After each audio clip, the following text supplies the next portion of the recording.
No one noticed it at first. That's the strangest part. The photograph looked ordinary, almost boring. A sunny afternoon, people frozen mid-laugh, a bridge stretching calmly across the frame. Nothing dramatic, nothing urgent, just a moment captured and forgotten. The camera shutter clicked, and history quietly flinched.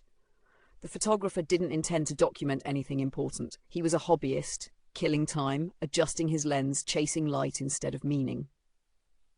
The air smelled faintly of metal and river water. Cars rolled past in lazy intervals. Somewhere off-frame, a radio played a cheerful song. Life felt stable, predictable, safe.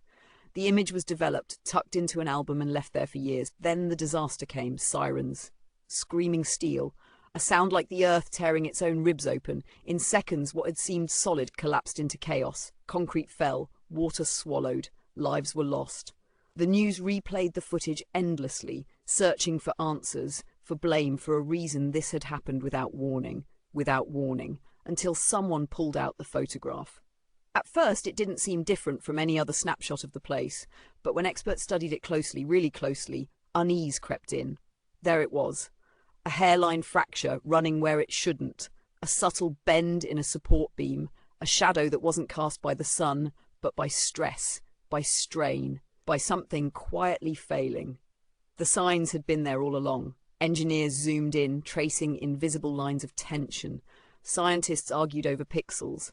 Journalists called it eerie, chilling, prophetic. But the truth was more unsettling than superstition. The warning was real. It was just too subtle for the human eye to notice without knowing what to look for. The photograph hadn't predicted the disaster. It had recorded it in slow motion. That image became evidence.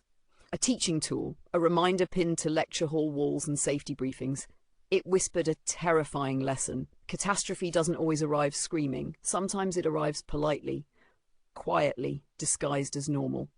Today, when we scroll through old photos, we look for memories, faces, joy, proof that we were there. But somewhere hidden in the background of countless forgotten images are moments like that one. Tiny warnings we didn't recognize at the time.